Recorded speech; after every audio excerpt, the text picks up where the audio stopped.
السلام علیکم ورحمۃ اللہ وبرکاتہ۔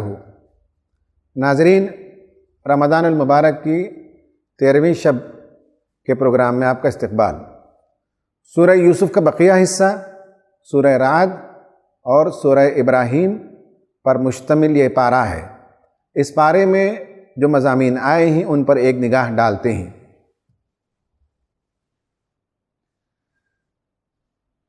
اس پارے میں حضرت یوسف علیہ السلام کا بقیہ قصہ بیان کیا گیا ہے، جس پر انشاءاللہ ہم تفصیلی گفتگو کریں گے۔ اس کے بعد سورہ رعد شروع ہوتی ہے اور یہ توحید کی صورت ہے۔ اس کے اندر توحید کے بے شمار دلائل و شواہد پیش کیے گئے ہیں۔ جیسا سورہ یونس میں بھی باتیں آئی تھیں، یہاں بھی آپ دیکھیں گے کہ آسمان و زمین کی خلقت، آسمان کو بغیر ستونوں کے اٹھائے جانے پر، زمین کو پھیلانے پر اور پہاڑوں کو گاڑنے پر اور ان کے بیچ میں سے نہروں کے نکالنے پر، گھنے گھنے باغات اور ہری بھری کھیتیاں اور ان میں لگنے والے اناج اور پھل، ان سب کا تذکرہ اللہ تبارک و تعالیٰ نے فرمایا اور توحید کی بہت ہی شاندار دلیلیں پیش فرمائیں۔ اس کے بعد ایک بہت ہی اہم نقطہ اس میں یہ بیان کیا گیا ہے کہ fates of nations is in the womb of their deeds. ان اللہ لا یغیر ما بقوم حتی یغیر ما بانفسہم۔ کہا کہ اللہ تعالیٰ قوموں کی حالت اس وقت تک نہیں بدلتا جب تک کہ وہ حالت خود اپنی آپ بدل نہیں لیتے۔ یہ نقطہ بہت امپورٹنٹ ہے، یعنی اس کے دو معنی ہیں۔ ایک تو یہ ہے کہ جب کوئی قوم خیر مذلت میں گر جاتی ہے اور وہ ریسیونگ اینڈ پر ہو جاتی ہے، اس پر مصیبتوں کے بادل منڈلانے لگتے ہیں، اس پر ہر طرف سے کوڑے برستے ہیں، تو یہ اصول بتایا گیا کہ یہاں تک پہنچنے میں تمہارا ہی کردار ہے۔ یہ اصل پس منظر ہے اس آیت کا۔ اس آیت سے دوسرا مفہوم جو لیتے ہیں، اب یہاں سے نکلنا ہو تو اللہ تعالیٰ تمہاری تقدیر اس وقت تک نہیں بدلے گا جب تک کہ تم اپنی تقدیر نہ بدل لو۔ یہ دونوں مفہوم اس میں شامل ہیں۔ اس کے بعد اس بارے میں آپ دیکھتے ہیں کہ حق و باطل کے سلسلے میں مثالیں پیش کی گئیں۔ سورہ رعد میں اللہ تبارک و تعالیٰ نے بتایا کہ سیلاب جب آتا ہے تو اس پر جو جھاگ ہوتی ہے وہ بے وزن ہے، اور ایسے ہی دنیا میں بے وزن لوگ جھاگ کے مانند ہوتے ہیں۔ باطل جھاگ کے مانند ہے اور حق چونکہ وہ وزن رکھتا ہے وہ ہمیشہ سیٹل ہوتا ہے۔ سورہ ابراہیم میں اللہ تبارک و تعالیٰ نے دو مثالیں دی۔ کہا کہ الف لام را کتاب انزلناہ الیک لتخرج الناس من الظلمات الی النور باذن ربہم الی صراط العزیز الحمید۔ حق و باطل کو اللہ تعالیٰ نے نور اور ظلمت سے تشبیہ دی، اور کتابوں کو بھیجے جانے کا مقصد، نبی صلی اللہ علیہ وسلم کو بھیجے جانے کا مقصد، انبیاء کو مبعوث کرنے کا مقصد یہ ہے کہ لوگوں کو اندھیروں سے نکال کر اجالوں کی طرف لایا جائے۔ حق و باطل کے لیے ایک اور مثال اس پارے میں ہے، الم تر کیف ضرب اللہ مثلا کلمۃ طیبۃ کشجرۃ طیبہ۔ آگے آیت چلتی ہے، فرمایا کہ حق وہ ایک مضبوط درخت کے مانند ہے، اصلی ذات کا درخت ہے، جو ایک بیج بونے سے وہ درخت اگتا ہے اور اتنا بڑا درخت ہو جاتا ہے کہ وہ شجر سایہ دار ہو جاتا ہے، وہ پھل دیتا ہے، پھول دیتا ہے، اپنے درخت سے ہر ایک کو مستفید کرتا ہے۔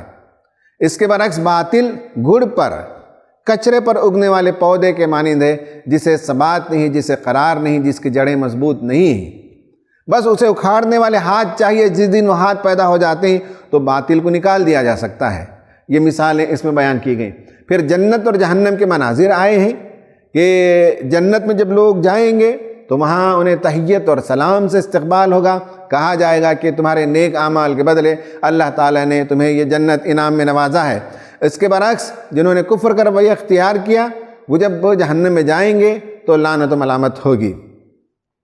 پھر اس کے بعد حضرت ابراہیم علیہ السلام کی زندگی کا واقعہ بیان کیا گیا کہ کس طرح سے وہ اپنی بیوی اور بچے کو لا کر مکے میں بسایا، اور پرپز یہ بتایا کہ یہ نماز کے پابند بنے، گھر کی تعمیر ہوئی، حج کے لیے لوگ آئیں اور امن کا گہوارہ بنے، پھلوں کا رزق ہمارے بچوں تک پہنچے، یہ سب دعائیں اور وہ باتیں وہاں بیان کی گئی ہیں۔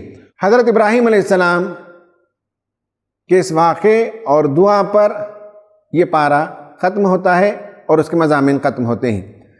خواتین و حضرات، اب آئیے اس پارے کے اندر ایک دلچسپ بہت ہی انٹرسٹنگ کی آپ کو دکھائیں گے، اور اس سے قرآن مجید میں جہاں جہاں سٹوریز آئی ہیں انہیں سمجھنے میں آپ کو بہت ہی خوشی ملے گی، انسائٹ ملے گا، آپ کی نظر گہری ہو جائے گی۔ اب آپ دیکھیے کہ اس پارے سے جو ہم کی نکال رہے ہیں وہ کلید یہ ہے کہ حضرت یوسف علیہ السلام کی زندگی کا بقیہ حصہ اس پارے میں آیا ہے۔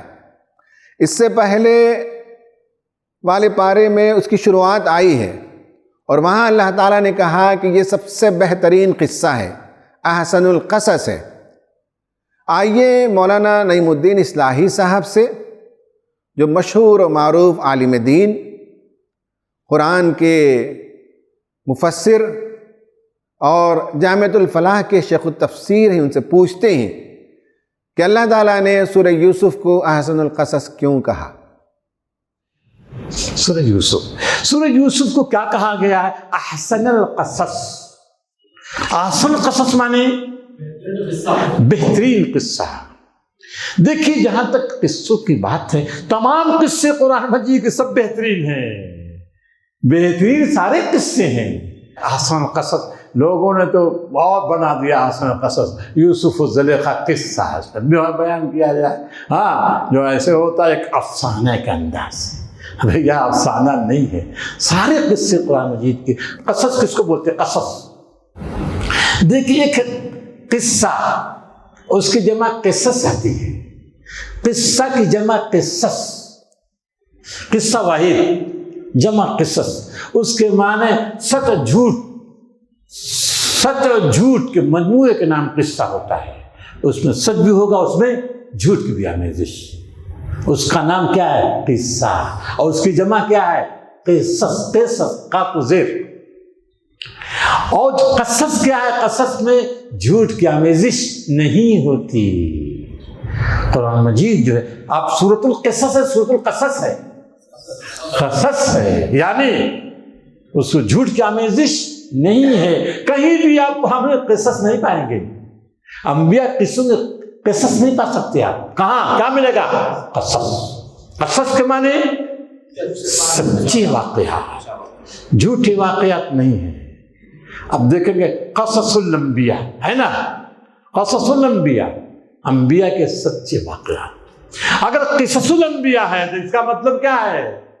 قصص الانبیاء میں یوسف زلیخا قصہ، آپ سمجھ جائیے کہ اس میں کیا ہے؟ آمیزش ہے، افسانہ بنا دیا گیا ہے، سمجھ جائیے۔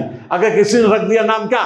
قصص الانبیاء، اور اس میں کس کا ذکر؟ یوسف اور زلیخا کا نمک مرچ میرے خوب لکھ دیا ہے، سمجھ جائے کیا یہ قصص ہے، جھوٹ کی آمیزش ہے۔ یا حضرت سلیمان اور بلقیس کا قصہ تفصیل کے ساتھ نمک مرچ ملا کر بیان کر دیا گیا ہے، وہ کیا ہے؟ قصص، بالکل قصص۔ لیکن قرآن مجید جو بیان کرتا ہے قصص نہیں بیان کرتا ہے، کیا بیان کرتا ہے؟ قصص۔ بات واضح ہو گئی ہے، یہ سمجھ گئے آپ لوگ۔ احسن القصص کیوں کہا گیا؟ اب یہ ہے یہاں سورہ یوسف میں یقیناً احسن القصص کہا گیا ہے۔ تو اب احسن القصص کے معنی کیا ہے؟ بہترین پیرائے بیان، بہترین انداز بیان ہے۔ بہترین انداز بیان تو ہر جگہ ہے، لیکن آپ دیکھیں کہ ایک پوری سورہ ہے، شروع سے لے کر آخر تک پوری تاریخ رکھ دی گئی حضرت یوسف کی، عروج و زوال کی۔ ٹھیک ہے، یہ ایسا نہیں کچھ حصہ اس سورہ میں، کچھ حصہ ہے اس سورہ میں، کچھ حصہ اس سورہ، جیسے حضرت موسیٰ قصے میں دیکھتے ہیں آپ، ہے نا، ایک جگہ نہیں، سب پورے قرآن مجید میں کہیں حصہ کچھ تھوڑا بیان کیا، پھر دوسری جگہ تھوڑا بیان کیا، پھر تیسری جگہ بیان کرتا ہے نا آدم علیہ السلام اسی طرح۔ لیکن یہاں کیا ہے؟ یہ پیرائے بیان ہے کہ شروع سے لیا ہے بالکل، اور خاص دو تین سے ایک منظر، اس طرح سے انداز یہ انداز ہے. اور آپ کو میں بتاؤں سید قطب لکھ دیا مسرحیہ، بہترین مسرحیہ. مسرحیہ کس کو بولتے ہیں؟ مسرحیہ جو میں کہتا ہے قرآن مجید کے مسرحیہ اس سے بہتر جو ہے انسانی دماغ تخلیق ہی نہیں کر سکتا. یہ مسرحیہ، مسرحیہ کہتے ہیں جو ڈرامہ ہوتا ہے نا ایک خاص معنی میں. تو اب اس کو ہم قرآن مجید ڈرامہ تو نہیں کر سکتے، لیکن سید قطب شہید نے کہا کہ جو ڈرامہ معیاری جو ڈرامہ نفسیاتی ہوتا ہے وہ بھی اس کا مقابلہ نہیں کر سکتا. ایک قصہ کہاں لے جا کر کہاں چھوڑ دیا، پھر آگے دوسرا قصہ، پھر دیکھے جاتے پھر ایک تیسرا قصہ، پھر وہاں جا کر پھر چوتھا قصہ. یہ ہے پہلا بیان اس کا. بہترین انداز بیان ہے قرآن مجید میں. بالعموم قصے کے اندر یہ چیز نہیں پائی جاتی. اس بنیاد پر حضرت یوسف کے قصے کو احسن قصص سے تعبیر کیا گیا ہے. ناظرین، آپ نے مولانا سے سنا کہ اس کے جو گوناگوں پہلو ہیں اس کے نتیجے میں اسے بہترین قصہ قرار دیا گیا. ایک وجہ نہیں ہے، اسے آپ کئی طریقے سے سمجھ سکتے ہیں.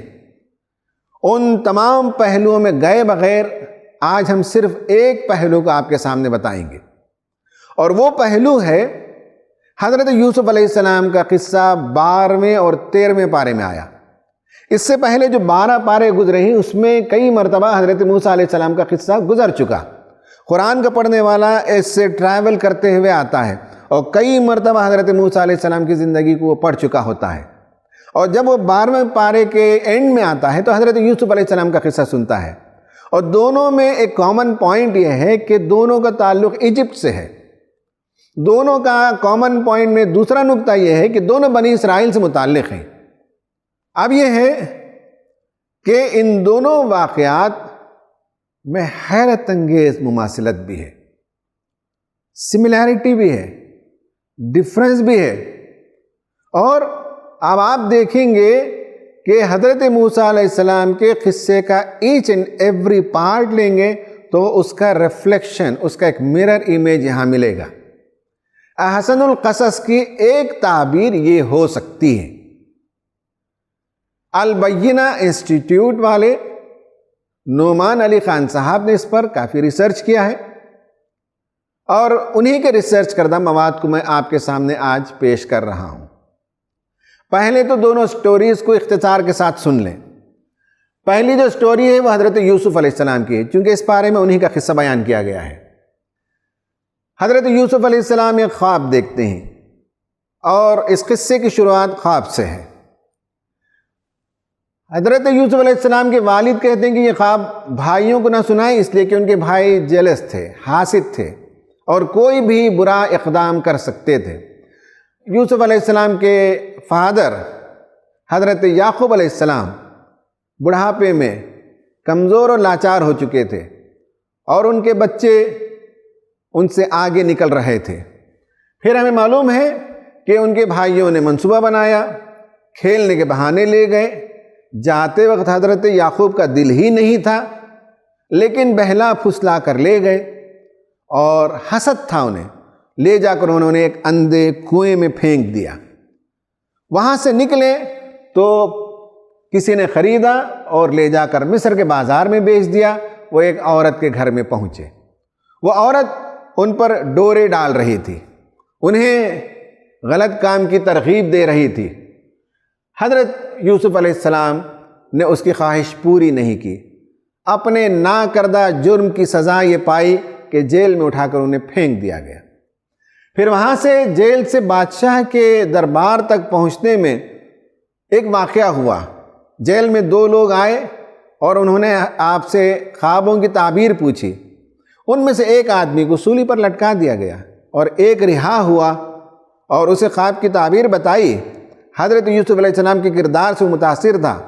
وہ گیا بادشاہ کے پاس، حضرت یوسف کا ذکر کرنا بھول گیا.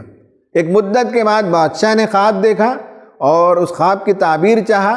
تو یہ جو رہا شدہ قیدی تھا اس نے کہا کہ مجھے معلوم ہے کہ ایک بندہ ہے جیل میں اس سے جا کر تعبیر پوچھ کے آتا ہوں. تعبیر انہوں نے بتائی تو ایجپٹ کی سلطنت کو بہتر کیسے بنایا جائے اس کا منصوبہ دیا اور اس کے بعد بادشاہ بن گئے. بادشاہ بننے کے بعد بنی اسرائیل کو بلایا اور فلسطین سے آ کر وہ ایجپٹ میں آباد ہو گئے. یہ اختصار کے ساتھ وہ واقعہ ہے. اب دیکھتے ہیں کہ موسیٰ علیہ السلام کا واقعہ کیا ہے۔ موسیٰ علیہ السلام کا واقعہ یہ ہے کہ اس کی شروعات بھی ہوتی ہے ایک خواب سے، اور یہاں بادشاہ خواب دیکھتا ہے اور اسے اس کی سلطنت کے لیے خطرہ ہے، ڈی تھرون ہو جائے گا، یہ اس کے معبرین نے بتایا، کیونکہ بنی اسرائیل میں ایک ایسا بچہ پیدا ہونے والا ہے۔ وہ بچہ جب پیدا ہوا تو قانون یہ تھا کہ بنی اسرائیل میں جو لڑکے پیدا ہوں گے انہیں قتل کر دیا جائے۔ موسیٰ علیہ السلام کی ماں، ان کا دل دھڑک رہا تھا تیزی سے، گھبراہٹ بھی ہو رہی تھی، لیکن اللہ تعالی نے سکینت نازل کی اور انہیں الہام کیا کہ اپنے بچے کو پانی کے حوالے کر دو، اور انہوں نے دریا نیل میں بچے کو ٹوکری میں رکھ کر ڈال دیا۔ اور ان کی جو بہن تھی وہ کمپیشنیٹ تھی، وہ پیچھے پیچھے گئی، دیکھا تو محل میں اس ٹوکری کو اٹھا لیا گیا اور بچے کو وہاں بادشاہ کی بیوی نے لے لیا۔ پھر اس کے بعد اللہ تعالیٰ کچھ ہی لمحوں میں ماں کی گود میں موسیٰ کو واپس لوٹا دیا اور ماں نے اس کی نرسنگ کی۔ اس کے بعد یہ ہے کہ محل میں حضرت موسیٰ علیہ السلام پلتے رہے۔ ایک واقعہ ہو گیا کہ ایک دن صبح صبح وہ نکلے شہر میں، تو بنی اسرائیل کے لوگ غلام تھے، غلامی پر معمور تھے، بڑے بڑے احرام مصر بناتے تھے۔ تو ایسا ہوا کہ ایک غلام جو بنی اسرائیل کا تھا وہ ایک آفیسر کے ساتھ یا ایک بندے کے ساتھ جو قبطی تھا، یعنی یہ کہ کاپٹک تھا، ان دونوں کے درمیان لڑائی ہوئی اور اس نے پکارا حضرت موسیٰ علیہ السلام کو مدد کے لیے۔ حضرت موسیٰ علیہ السلام آگے بڑھے، انہوں نے ایک مکہ مارا تو وہ کاپٹک آدمی وہیں ڈھیر ہو کر مر گیا۔ پھر دوسرے دن جب صبح میں گئے تو پھر جو ہے وہی آدمی لڑ رہا تھا۔ اب دوسری مرتبہ حضرت موسیٰ نے جا کر اسے مکہ مارنا چاہا کہ کیا روز روز تمہارا یہی شیوا ہے کہ لڑائی کرتے رہو؟ تو اس نے پکار کر چلا کر کہا کہ کیا کل جس طرح سے تم نے اس کو مارا تھا آج تم مجھے قتل کرنا چاہتے ہو؟ آپس میں پولیس آفیسر سے دیکھ لیا، معلوم ہو گیا، تو بعد میں پولیس والوں نے طے کیا کہ موسیٰ کو قتل کر دیا جائے۔ تو موسیٰ علیہ السلام وہاں سے فرار ہو گئے، سیدھے مدین پہنچے تو ایک کنواں پر پہنچے، وہاں دو عورتیں تھیں، وہاں بکریوں کو انہوں نے پانی پلایا اور ان دو عورتوں کے گھر کو پہنچنے کو موقع ملا، وہاں شادی ہو گئی اور وہاں انہیں سپورٹ ملا۔ پھر وہاں سے حضرت موسیٰ علیہ السلام مصر کا رخ کیا، راستے میں اللہ تعالیٰ نے انہیں نبوت سے سرفراز فرمایا اور بادشاہ فرعون کے دربار میں بھیجا اور وہاں انہوں نے دعوت کا فریضہ انجام دیا۔ آخرکار ہوا یہ کہ فرعون ڈوب گیا اور بنی اسرائیل ایجپٹ چھوڑ کر نکل گئے۔ اب ان دونوں واقعے کو ہم کمپیئر کرتے ہیں، احسن القصص کیسے ہے، آرٹ آف سٹوری ٹیلنگ، یہ آج ہمارا جو ہے موضوع ہے، یہ آج ہماری کی ہے۔ قرآن کے تمام سٹوریز احسن ہیں، خوبصورت ہیں، بہت بیوٹیفل ہیں۔ اصل چیز یہ ہے کہ آرٹ آف سٹوری ٹیلنگ، کوئی واقعہ ہم سناتے ہیں تو کیسے سناتے ہیں، کیا اس میں لطافت ہے، کیا اس کے اندر سسپنس ہے، کیسے اس کے اندر کیریکٹرز لائے جاتے ہیں، بگننگ کیسی ہے اس کی اینڈنگ کیسی ہے، یہ بہت سی چیزوں پر مشتمل قصہ ہوتا ہے۔ تو آرٹ آف سٹوری ٹیلنگ میں آج ہم صرف حضرت یوسف علیہ السلام کے واقعے کے حوالے سے دیکھیں گے کہ کتنا خوبصورت ہے یہ واقعہ اور کس بیوٹیفل طریقے سے اس واقعے کو نریٹ کیا گیا ہے۔ اب آپ دیکھیے، ایک طرف حضرت یوسف علیہ السلام، ایک طرف حضرت موسیٰ علیہ السلام، اور ہم بات کر رہے ہیں حضرت موسیٰ علیہ السلام اور حضرت یوسف علیہ السلام کی فیملی کی۔ اب دونوں کو آپ کمپیئر کر کے دیکھیے کہ دونوں میں کس طرح سے آپ میرر امیج دیکھتے ہیں۔ اسٹارٹس وتھ اے فادر، یوسف علیہ السلام کا قصہ ایک باپ سے شروع ہوتا ہے اور threat inside the family, گھر کے اندر خطرہ ہے، اور provide Yusuf with emotional and spiritual nourishment and affection suitable for a young teenager. والد محترم بچے کو کنسول کرتے ہیں، ہمت افزائی کرتے ہیں، بتاتے ہیں کہ تم ایک بہت بڑے کام کے لیے چن لیے جاؤ گے اور سپورٹ فراہم کرتے ہیں۔ یہ قصہ شروع ہوتا ہے باپ سے، یہ قصہ شروع ہوتا ہے ماں سے۔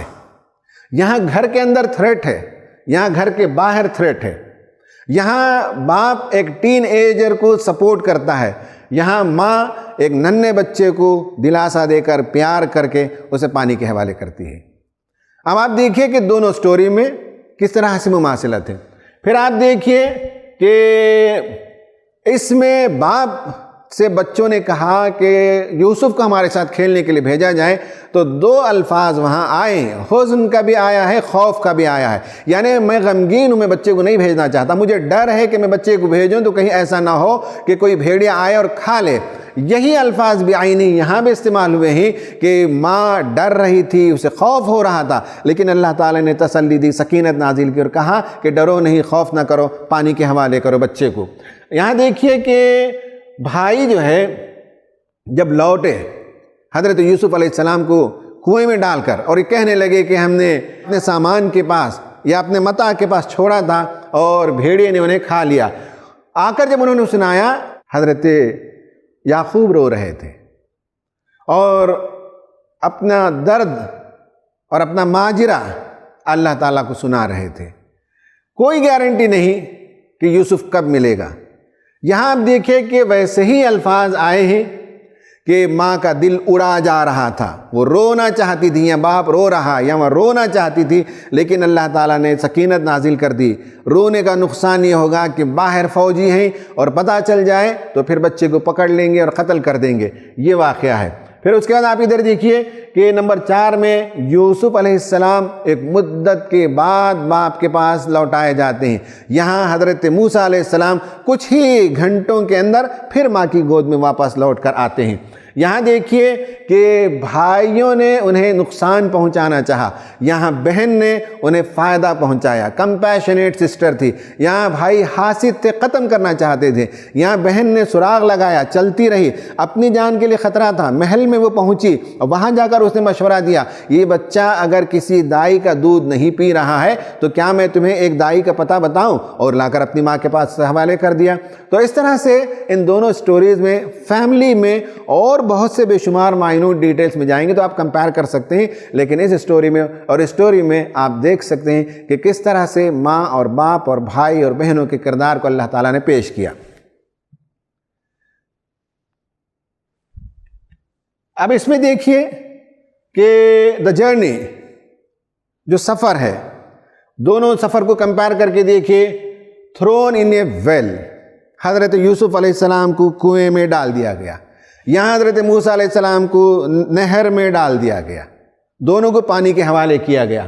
He is picked up by an influential man، وہاں مصر کے بازار میں جب بیچا گیا تو ایک پاورفل منسٹر نے خریدا، اور یہاں پانی سے اٹھایا تو ایک پاورفل وومن نے اٹھایا، یعنی فرعون کی بیوی نے اٹھایا۔ یہ لے جا کر اپنی بیوی سے کہا کہ اس بچے کو رکھو، پالو، اور اسے ہم بیٹا بنا سکتے ہیں یا غلام بنا سکتے ہیں، اس نے غلام بنا لیا۔ یہاں بیوی نے اٹھا کر شوہر سے، فرعون سے کہا کہ اس بچے کو ہم پال لیں گے، یہ ہمارا بیٹا بن سکتا ہے یا غلام بن سکتا ہے، تو فرعون نے بیٹا بنایا اور عزیز مصر کی بیوی نے اسے غلام بنایا۔ یہاں دیکھیے کہ اس کے بعد wife has misguided love for Yusuf, Yusuf سے محبت تھی لیکن وہ شہوت پر مبنی محبت تھی۔ یہاں فرعون اور اس کی بیوی کے دل میں اللہ تعالیٰ نے حضرت موسیٰ کے لیے محبت ڈال دی، دونوں جگہ محبت کار فرما ہے، ایک مس گائیڈڈ ہے، ایک گائیڈڈ لو ہے۔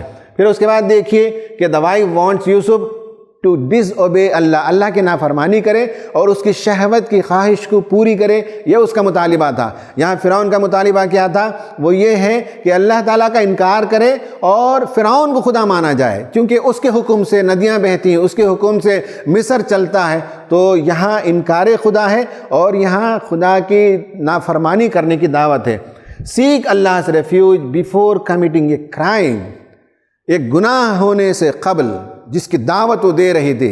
لولا الرعا برہان ربی، اپنے رب کا برہان نہ دیکھتے تو حضرت یوسف علیہ السلام آگے بڑھتے، لیکن برہان رب کو دیکھا انہوں نے، اللہ کی پناہ چاہی اور گناہ سے بچ گئے، کمٹ نہیں کیا کرائم۔ اور یہاں یہ ہے کہ کرائم کمٹ ہونے کے بعد انہوں نے اللہ تعالیٰ کی پناہ چاہی، یعنی ان کے مکے سے ایک بندہ مر گیا۔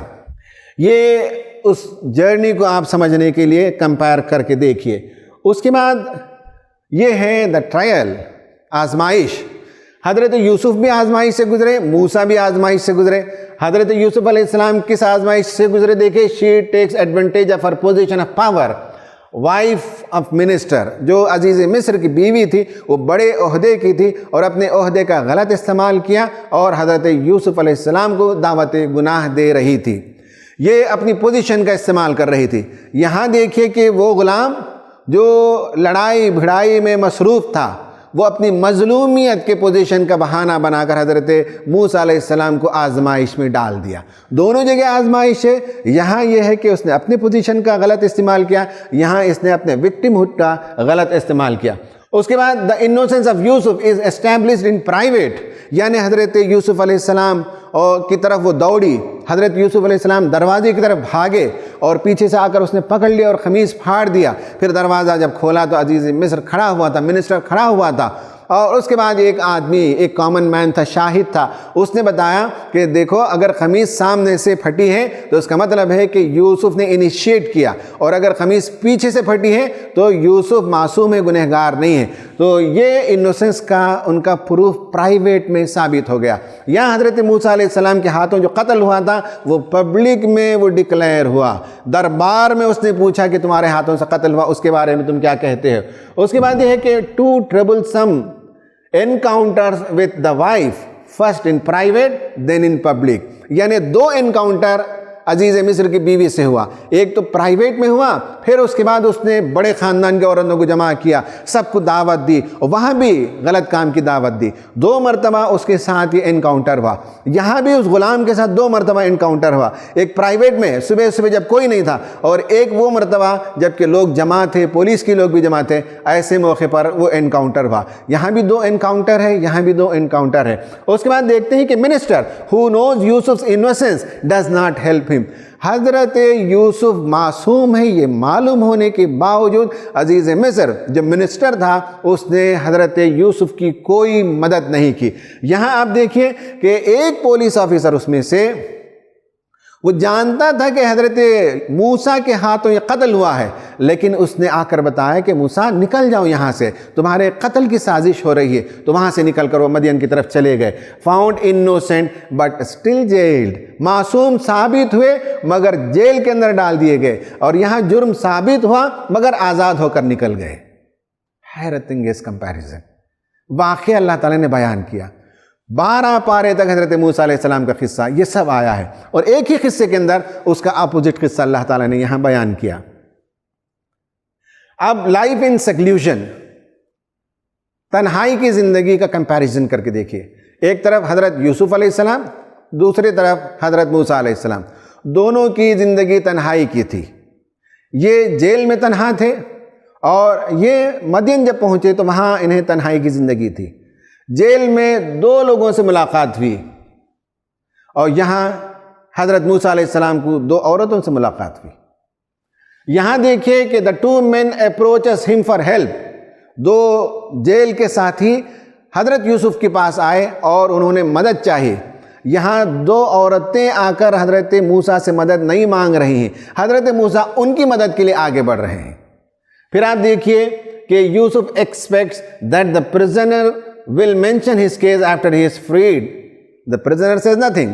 جاتے ہوئے 2 میں سے ایک کو سولی پر چڑھا دیا گیا, ایک قید رہا ہو گیا. جاتے وقت حضرت یوسف نے کہا کہ جاؤ اور جب بادشاہ سے ملاقات ہو تو میرا تذکرہ کرنا, یعنی یہ ہے کہ میں بے گناہ ہوں, بلا وجہ مجھے لا کر یہاں جیل میں ڈال دیا گیا, میرا تذکرہ کرنا. لیکن وہ تذکرہ کرنا بھول گیا.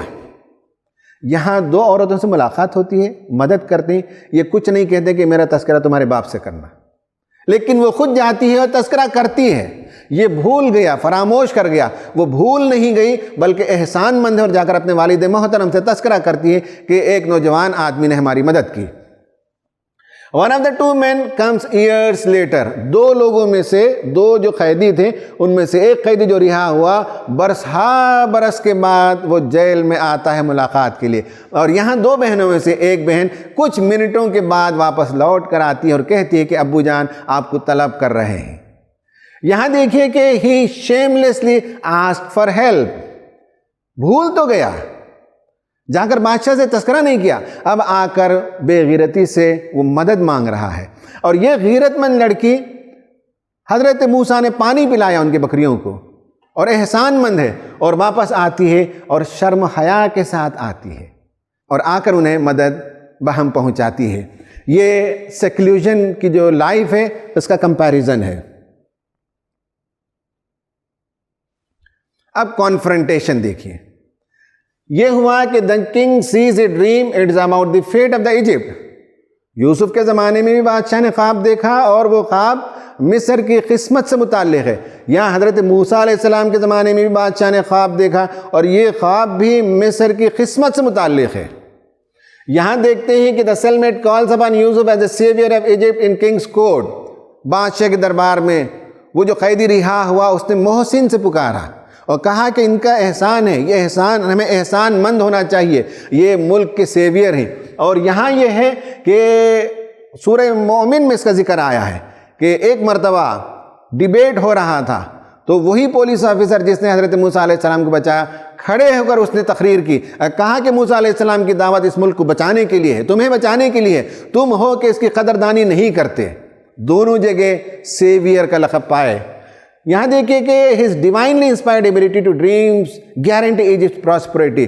جو الہامی بصیرت اللہ تعالیٰ نے دی اس سے ایجپٹ کی تقدیر کو بدلنے میں بڑا رول پلے کیا. اور یہاں آپ کو اللہ تعالیٰ نے الہامی طور پر معجزے کی جو طاقت دی اس کے نتیجے میں مصر کی صورتحال بگڑتی گئی. اللہ تعالیٰ نے نشانیوں پر نشانیاں دکھائیں تاکہ فرعون سدھر جائے اور سنبھل جائے. یہاں دیکھیں کہ حضرت یوسف علیہ السلام اپنے سگے بھائی بنیامین سے ملاقات کرتے ہیں اور یہاں حضرت موسیٰ اپنے بھائی ہارون سے مدتوں کے بعد ملاقات کرتے ہیں. یہاں آپ دیکھیے کہ بادشاہ کہتا ہے I'll keep him for myself. میں اسے اپنا خاص بندہ اور اپنا خاص مشیر، اور یہ جو خشک سالی آنے والی ہے اس میں جو فوڈ کا مینجمنٹ ہے اس کو میں ان کو منتخب کرتا ہوں اور اپنا خاص بندہ بناتا ہوں. یہاں کہا کہ I will kill him. میں انہیں قتل کر دوں گا موسیٰ کو، چھوڑو مجھے اور مجھے موقع دو، میں موسیٰ کو قتل کر دوں گا. اپنے درباریوں سے اس نے کہا. یہ کمپیریزن آپ دیکھیے کنفرنٹیشن دونوں کا کیسے ہوا. پھر اس کے بعد کنکلوژن پر آئیے، اس واقعے کا اختتام کیسے ہوتا ہے. حضرت یوسف علیہ السلام ان کے بھائی جو بنی اسرائیل ہیں وہ مجرم ثابت ہوتے ہیں، آپ دیکھ سکتے ہیں. اور یہاں حضرت موسیٰ علیہ السلام کے زمانے میں بنی اسرائیل مظلوم ثابت ہوتے ہیں. تو یہاں ان کا کرائم ثابت ہوتا ہے، یہاں ان کی مظلومیت ثابت ہوتی ہے، جیسا فرعون نے انہیں سیکنڈ کلاس سٹیزن بنا کر رکھا تھا. The brothers prostrate when they recognize their mistake. بھائی جب آتے ہیں حضرت یوسف علیہ السلام سے ملاقات ہوتی ہے تو اس وقت وہ اپنی غلطی کو مانتے ہیں اور وہ ان کی تعظیم کے لیے آگے جھک جاتے ہیں، سجدریز ہو جاتے ہیں. یہاں یہ ہے کہ میجیشنز اپنی غلطی کو تسلیم کرتے ہیں اور مانتے ہیں کہ ہم جو کچھ دکھا رہے تھے وہ آنکھوں کا دھوکہ تھا، اور حضرت موسیٰ جو دکھا رہے ہیں وہ معجزہ ہے. معجزے میں اور جادو میں زمین اور آسمان کا فرق ہے. انہوں نے اپنی غلطی کو تسلیم کیا اور فوراً سجدہ ریز ہو گئے. یہاں انہوں نے غلطی کو مانا اور سجدہ ریز ہو گئے، یہاں انہوں نے غلطی کو تسلیم کیا اور سجدہ ریز ہو گئے. پھر اس کے بعد بنی اسرائیل ایجپٹ آتے ہیں کھانے کی تلاش میں، خوراک کی تلاش میں، اور وہاں حضرت یوسف علیہ السلام سے ملاقات ہوتی ہے. اور یہاں بنی اسرائیل مصر چھوڑ کر جب نکلتے ہیں وادی سینا میں جب پہنچتے ہیں تو وہاں انہیں خوراک کی تلاش ہے.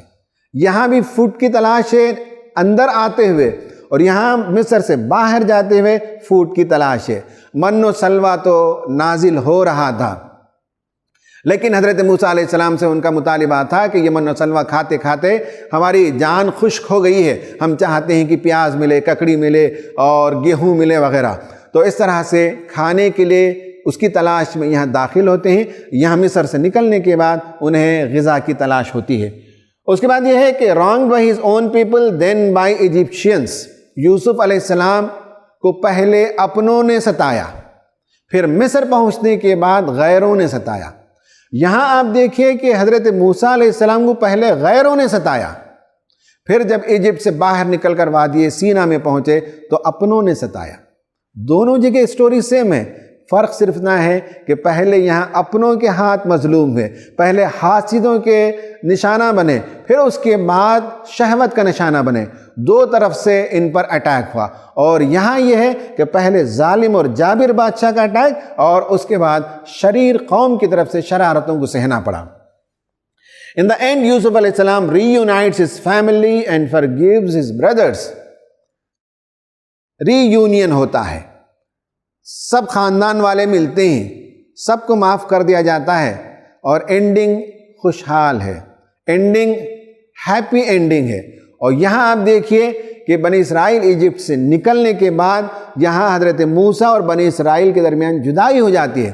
قرآن کہتا ہے کہ حضرت موسیٰ علیہ السلام ناراض ہو گئے، بار بار حکم عدولی کرنا، بار بار آپ کی تعلیمات کی خلاف ورزی کرنا، کہا کہ اب میرے اور تمہارے درمیان جو افتراق ہے، اب اللہ تعالیٰ نے تمہیں یہ سزا دی ہے کہ 40 سال تک اسی وادی میں در بدر کی ٹھوکریں کھاتے رہو گے۔ پھر اس کے بعد حضرت موسیٰ اور ان کے درمیان تفریق ہو گئی، وہ الگ چلے گئے۔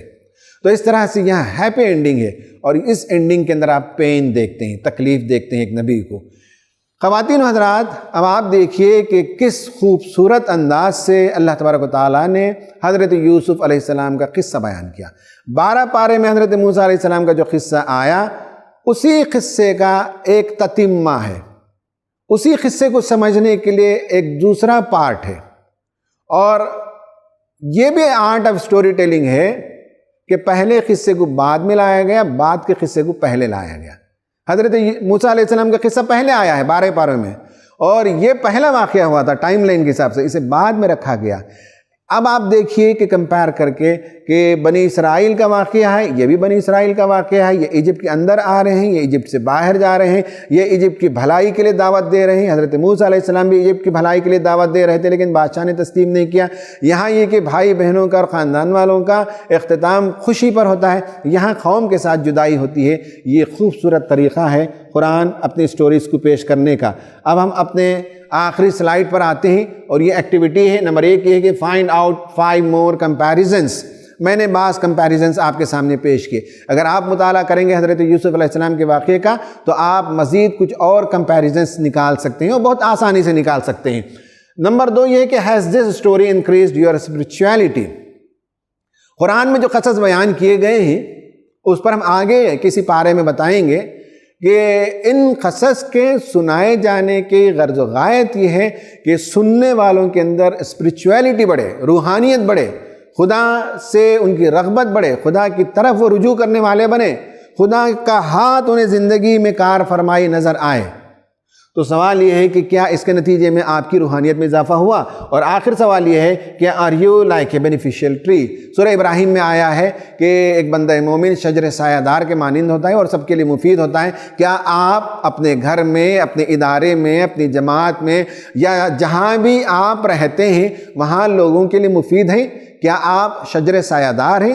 کیا آپ کی ذات سے، آپ کے کاموں سے، آپ کی باتوں سے، آپ کی ایکٹیویٹیز سے انسانیت کا بھلا ہو رہا ہے؟ یہ کوشچن آپ اپنے آپ سے کریں اور فائنڈ آؤٹ کریں۔ اگر نہیں ہے تو غور کیجئے کہ شجر سایہ دار کیسے بن سکتے ہیں۔ اللہ تعالیٰ سے دعا ہے کہ اللہ تبارک و تعالیٰ ہمیں قرآن میں جو قصے بیان کیے گئے ہیں اس سے سبق لینے کی توفیق عطا فرمائے۔ آمین۔ وآخر دعوانا ان الحمد للہ رب العالمین۔